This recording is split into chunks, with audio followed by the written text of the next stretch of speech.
everyone. This is a Real Talk, episode 8, I think, with Matthew.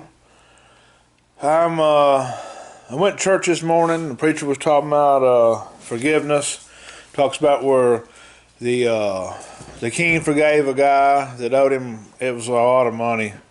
He said it was like $6 billion. I don't know where he came up with the figure. That's what he said. And he said that the servant then he let him go, and then his servant he ended up strangling his servant because he owed him like 3 months' wages or something, which is nowhere near $6 billion. I don't care what kind of money you're making.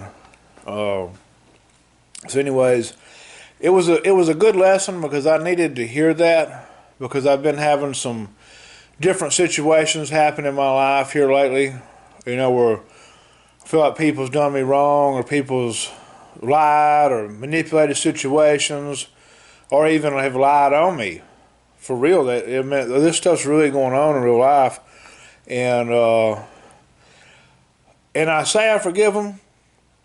You know, I pray to God, forgive them and stuff like that. But then there's still stuff going on in some of these situations, and so it's continuous. Like as it said, how often should I forgive my brother? And it said 7 times, and Jesus says no, 7 times 77. I'm not a mathematician. That's a lot.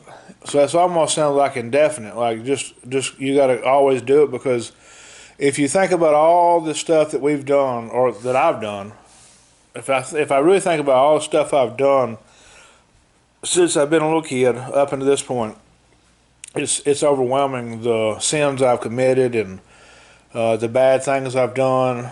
You know, to people I love, even. You know, and a lot of this stuff, most stuff, like I don't know if I really mean to do any of it. I mean, I think probably some stuff I was doing because I like to do it, but I don't know if I didn't never really intentionally hurt nobody. I can't think that I really can't think of me just intentionally thinking, oh, this is going to hurt that person, so I'm going to do it. Now I will pray to God for God to do something. I do that, and like I gotta get out. I really need to get out of that sometimes, or I need to get out of that all the time. It's like when I do it, and just pray for that person, because evidently that person is so messed up that they don't even care what they're doing to somebody else. They don't care. I do care. I care how I treat people, and I care how I do people. And everybody's just not like that. Everybody's not like that. And I've just got to come to the realization that everybody is not like me. Everybody's not a Christian. And everybody does not have the relationship like I have with God. With that being said, I still have some of these things go on. Like, you know, like I said, when I pray to God for bad things that happen to people sometimes. Sometimes it gets bad because I get so hurt. I mean, people hurt people. They do. And it doesn't make sense why, like, sometimes you don't even know what their motives are, and you never will know their motives. But in the end of the day, I just got to look at them and that person's sick, because that's what AA teaches us that, actually. You know, when it says for us to treat the people as if they were, you know, you wouldn't treat a person dying, basically, you wouldn't treat somebody dying of cancer that way. So you wouldn't, if somebody's dying of cancer, you wouldn't, and people are sick. Maybe they're spiritually sick. Maybe they're a drug addict and they're addicted. And so they're sick that kind of way. Or maybe they're an alcoholic, they're sick that way. The spiritual sickness is what I've got to start looking at, though. There's a lot of people out here spiritually sick, and I can get that way. I can get that way quick if I don't stay in prayer with God. I don't stay in communication. I ain't reading the Word. That Word's what waters our spirit. And I know all this stuff, and I still fail at it. So I couldn't imagine somebody that don't know this. They don't know what I know. Like, how are they supposed to know, or how are they supposed to figure it out? I don't know. I don't know the answer to that. It's other than like maybe they listen to me and they read the Word and start praying to God more. because I don't know. I don't know where I'm going except that I had a really good day today. I was able to shoot 2 videos yesterday. I had a good day. I was actually telling one of my friends, I was like, man, I didn't do much yesterday, man. I went to the gym and did some cleaning around the house, shot 2 videos, and just sort of lounge around the house. Usually I'm going and going and going here and there. I'm never at home, but I stayed at home. The only place I went was the gym yesterday in the grocery store to grab a few things for the video that I already had most stuff. And my friend's like, Matthew, you went to the gym. Most people don't even go to the gym.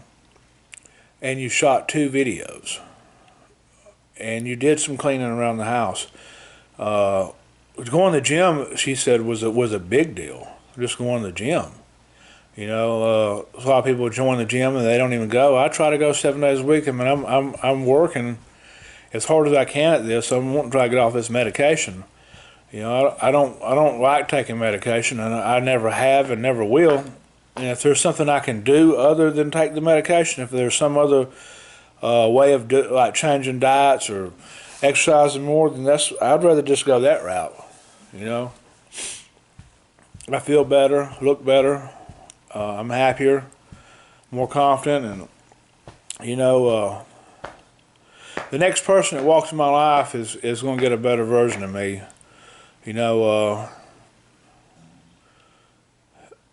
People just, I don't know. I don't understand like the stuff that's been on like the last 6 years. Anyways, I've been walking this life of sobriety, so I'm not touching anything. I'm not drinking. I'm not doing anything. I don't touch nothing. So 100% sober. And then I've been walking with God this whole time, praying, and so like I'm a whole different person than I ever have been. I've walked with God before, but maybe I still drank alcohol. Maybe I wasn't drinking it alcoholically, But I think anytime we put something in our body, or we smoke anything or anything that alters our mind or our mood, we lose our conscious contact with God. So we can't be 100% with Him. So it's been a really good deal for me to be able to do that and walk with God, and that's the only way I've got through life. And like this storm I've been in, man, if I could just, because the thing is, the stuff these people are doing to me, the stuff it ain't even phasing them. They don't give. I'm trying not to cuss. They don't care how bad I'm hurting. They don't care about anything. It's not upsetting them in the least bit what they've done to me. The only person that is eaten up is me. And and the preacher was even talking about today in church, like that if you can't just get over that and forgive the person and just move forward, he said you ain't got to be buddies with them no more, or you ain't got to. Some situations you sort of have to. There's certain situations that it's really hard, so I don't know how to get around some situations, but sometimes you just got to cut people off and just move on. But you still don't have to have it consume you, because it's like they end up locking that guy in prison, the one that ended up strangling his servant. So he compared that to like the unforgiveness. When we have unforgiveness in our heart, it is only hurting us. So we're putting ourselves in like a prison where our mind's not thinking clearly, and maybe we're crying, or maybe we're depressed, and or angry. All that stuff. None of that stuff's good. So why not just move on? That was a good thing that the preacher was preaching on this morning, and it was like I had an epiphany this morning. It's like, you know what? He's right. I'm poisoning myself by worrying about any of these situations that's going on, because I can't do nothing about it. And these people don't care. They don't care. If they cared, they would show they cared, and they would talk to you about it and try to work stuff out. But they don't care. People are wicked in these days, and there's only, I don't know. I mean, you'd like to think that everybody in the church was okay, but I don't know. Some people just come to church just to show their face, and they do stuff behind closed doors. I'm not trying to bash church in no kind of way, because I'm not. That's not where I'm going at. But I'm just saying this world is wicked, and it's hard to be a man of God today. It's hard to be strong. Being in Satan's world is easy. I mean, it can get hard, but I don't really know if it is or not, because when I was dancing with the devil, so to speak, I was still a child of God. You know, I heard Billy Graham talking about today that born again people can't be possessed by demons. They can something. I didn't really understand the whole thing, but I don't really agree with what he said. He didn't pull up a scripture that said it. Maybe if somebody shows me, maybe it'll waken me up, but I don't know. I don't know that. I don't remember seeing that anywhere where it says for a fact that somebody that has been born again a demon can't enter their body. I don't know, because there's different things happen, and everybody's got a different walk with Jesus. Just because somebody's been born again doesn't make them, like, everybody's got different levels of their faith and their Christianity. So let's just do a scale 1 to 10. There's people that's been born again that's at a 1.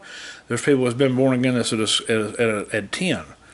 I'm not really 100% where I'm at. I feel like I fall in like a 7 category right now.